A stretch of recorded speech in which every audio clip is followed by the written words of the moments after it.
Hey folks, welcome to part 3 of my tutorial series on vocal cuts, and in this one we're going to talk about one-click based vocal scratching.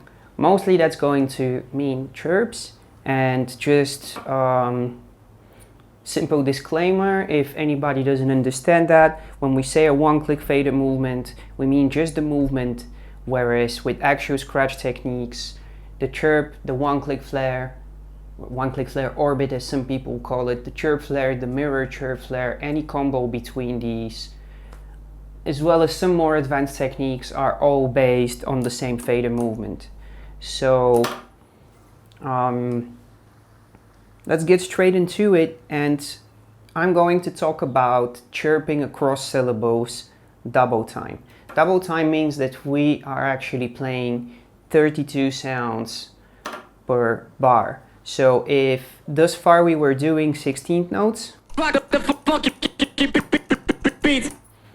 now we're going to just double that, because we're going to use very similar record hand movements, and we're going to use the same amount of fader movements, but when they are one-click movements, we're going to just double the amount of sounds. So going back to the first video with the 4 fundamental movements, one of them I showed was being able to drop the phrase and start double time baby scratching any syllable you choose, like this.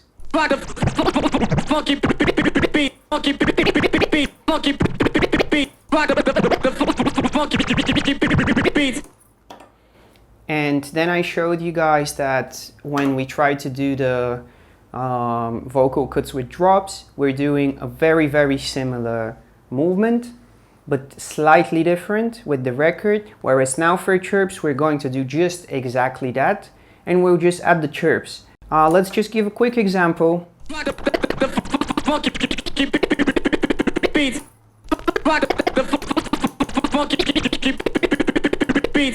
And over a beat.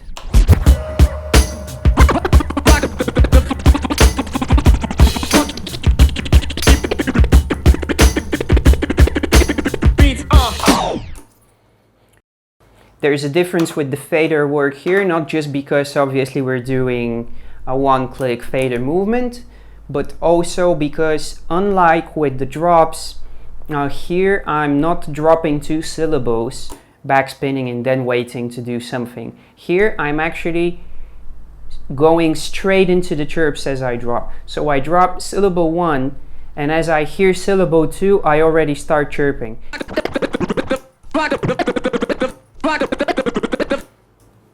And when you travel between the syllables forward, you're doing pauses between the chirps only when you go from one syllable to the next. Obviously, you're not going to be able to do that technique on the phrase unless you're already comfortable with your double time chirps in general.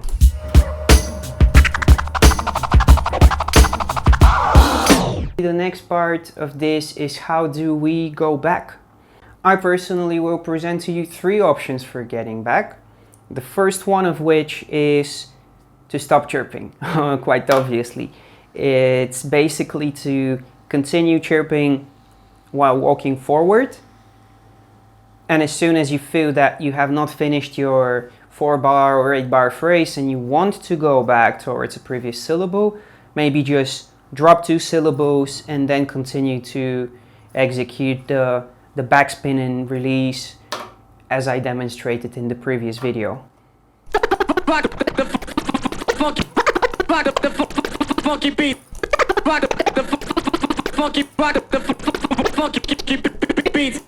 Option number 2 is something that I do occasionally, and I don't think generally everyone would agree that it sounds so good.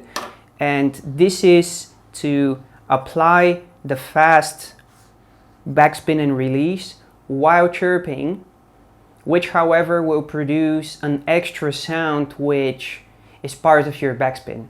There is no getting around it as far as I've explored this option, and it's gonna sound like this.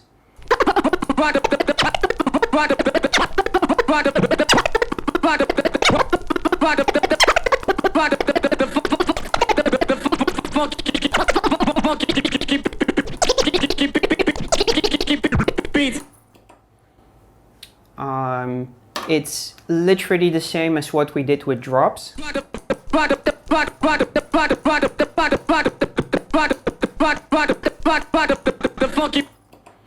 Except for, as you already know, with the drops, the fader is closed during that short moment when I backspin and opens as soon as I release.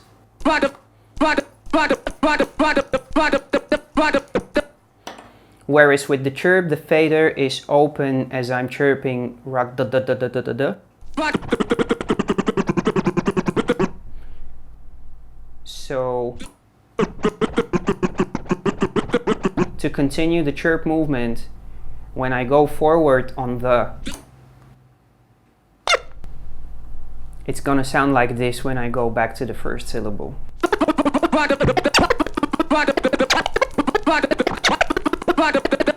And because it happens quite fast when I'm double time chirping, obviously the sound that you hear on this backspin is gonna be higher pitched than the rest of the sounds and maybe a little unpleasant. I personally like it.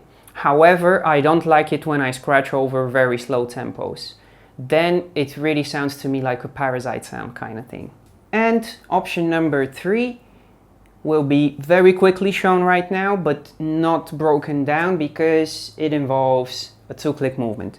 And that's why it's going to be part of the next part of this tutorial series. First to show it, it goes like this.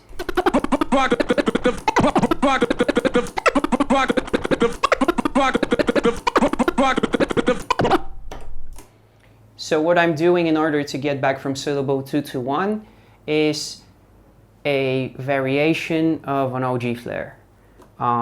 So check the next part out to see how that works. One more way to use the chirps with vocal phrases has a lot to do with one of the 4 basic movements which I explained in part 1 of this tutorial series, and that's the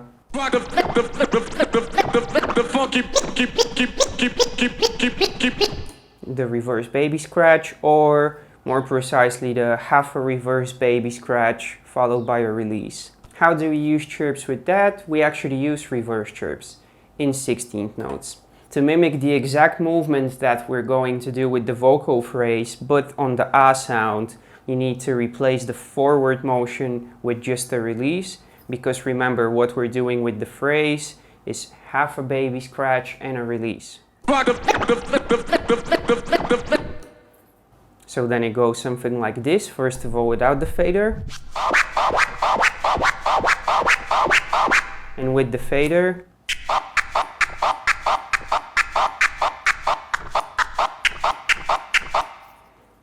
And when we combine these on the phrase, it goes like this.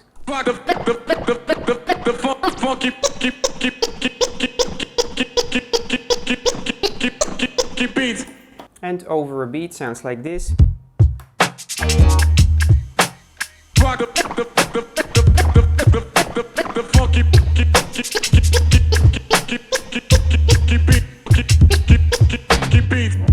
Last but not least, because I started off by saying this is 1-click based vocal scratching, but I only did chirps. If you feel like exploring anything with a 1-click orbit over a vocal phrase, feel free to do so. In my opinion, it just isn't that effective and doesn't sound as good. When it comes to chirp flares, however, we can apply chirp flares in triplets quite nicely to vocal cuts. The triplet chirp flare, as you do it on ah, but over 2 syllables, and it's gonna sound like this.